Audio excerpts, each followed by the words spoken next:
Breaking news! What's up, Green Nation? It's that time again. Time to talk about our Philadelphia Eagles, a team built on passion, tradition, and a culture of never backing down. From the roar of the crowd at Lincoln Financial Field to every fan cheering from home, you can feel that unstoppable energy every single time the Birds take the field. And listen, this season is going to be special. The excitement is in the air, the roster is coming together, and every week is another chance to prove why Philly is one of the toughest football cities in the world. So before we dive in, make sure you smash that like button, hit subscribe, and join the family because we'll be here every step of the way breaking it all down. Drop your thoughts in the comments too. I want to know how you're feeling about this team, the matchups ahead, and what you expect this season. Strap in, Eagles fans, because our hearts are about to beat faster, and this ride is just getting started. Johnny Wilson's season is officially over, and that changes a lot for the Eagles. The young wide receiver, who had been one of the most exciting storylines of training camp, suffered a devastating knee and ankle injury that will require surgery and sideline him for the entire year. Just when it looked like Wilson was starting to put it all together after a rookie season that left questions, the 6'6", 227-pound wideout had his progress halted in an instant.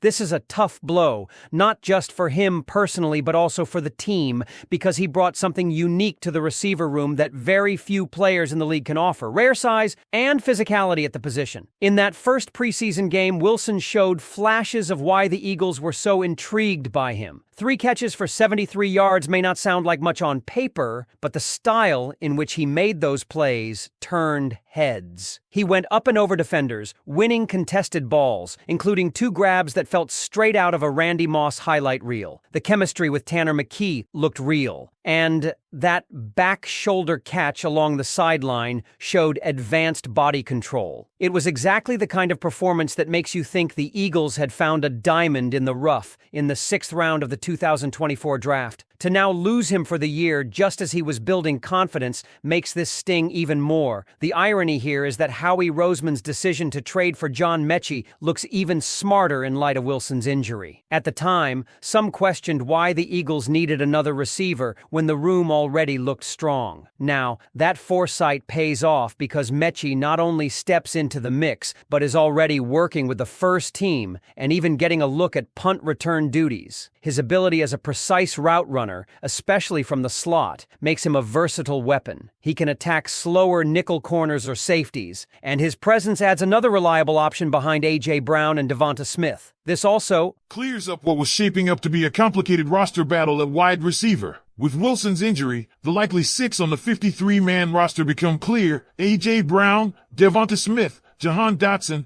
John Mechie, Anaya Smith, and Darius Cooper. That's a strong and balanced group, and even though Wilson will be missed, the Eagles' depth still stands out as one of the best in the league. Cooper in particular has been a revelation, an undrafted free agent who has been running with the first team in camp. His physicality, his ability to make plays in live action, and his contributions on special teams make him one of the most exciting depth players to watch. It's not hard to imagine him climbing the depth chart in the future, especially if Dotson eventually moves on to chase more targets. Still, the loss of Wilson leaves a noticeable gap in certain areas. His ability to body defenders in the red zone, his blocking ability in run-heavy packages, and his sheer matchup problems against smaller defensive backs are not things you can easily replace. Remember, when Jalen Hurts scored that brotherly shove touchdown in the Super Bowl, Wilson was on the field helping push the pile as an inline blocker. That kind of flexibility is rare, and while Mechie and others bring great skills to the table, they don't replicate Wilson's unique frame and physical style. Beyond the receiver group, there are more storylines developing. The safety position could be an area to watch, especially if Andrew Mukuba's hamstring injury lingers. Mukuba had been showing his ball-hawking ability with plays like that 75-yard pick-six in camp,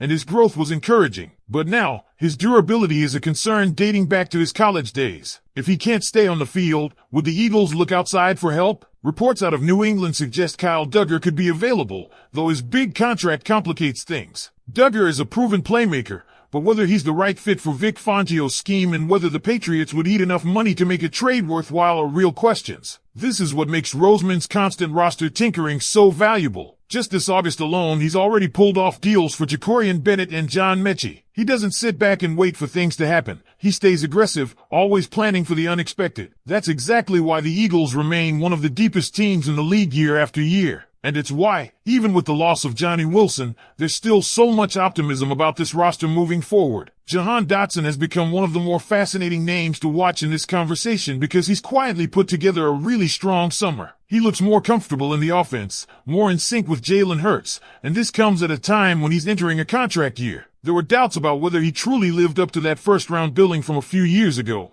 but he's showing the polish of a steady WR3 in this scheme. What makes his case even stronger is that his consistency allows the coaching staff to experiment more with Darius Cooper and John Mechie, knowing they already have a dependable option in Dotson. Cooper, though, is where fans should really focus their excitement. Coming out of Tarleton State, he wasn't on the radar of most NFL fans, but inside the NovaCare complex, he's been turning heads. He's earned reps with the first team, stepped up when A.J. Brown and DeVonta Smith were sidelined during practices, and brought an energy that screams long-term contributor. His ability to contribute on special teams adds even more value, which is often the difference for depth receivers in making or missing a 53-man roster. When you think about the long game, Cooper could very well grow into that WR3 role a couple of years down the line if Dotson decides to move elsewhere for a bigger role. Then there's Anaya Smith, who's quietly becoming a reliable piece of this puzzle as well. His preseason impact has been hard to ignore. 2 touchdowns in as many games, plus an electric punt return that stretched nearly 45 yards. His route tree may still be limited, but his ability to create explosive plays is exactly what the Eagles want in a complementary receiver. It speaks volumes about how far he and Wilson both came from last season, and it highlights the importance of player development in this organization. Nick Sirianni and his coaching staff deserve a lot of credit here. People sometimes question what Sirianni really brings to the table, but the proof is right in front of us. When young players are making noticeable year-to-year improvements, that's a reflection of a coaching staff that knows how to teach, develop, and maximize talent. Howie Roseman has built this team by stacking talent and then trusting the coaches to develop it. The Johnny Wilson situation is a perfect example of why depth matters so much. One injury and suddenly a player who wasn't expected to play a huge role, like Cooper or Mechie, becomes critical. And the fact that those players are ready to contribute is the difference between teams that crumble under injuries and teams that keep competing at a high level. It's why Roseman is constantly hunting for value, whether that's trading for players who fall out of favor elsewhere, like Mechie, or scooping up undrafted free agents like Cooper who can thrive in the right system. Now, let's circle back to the safety conversation because it's directly tied to this theme of roster depth. Kyle Duggar being on the trade block is a surprising development out of New England, especially considering he just signed a deal worth up to $66 million with more than $30 million guaranteed. His production over the years has been undeniable. More than 400 tackles, 9 interceptions, and even 3 defensive touchdowns. He's the kind of player who makes plays on the ball, something every defense covets. But the reality is his contract makes him difficult to move, and the Patriots would almost certainly need to eat a chunk of that salary to make a deal possible.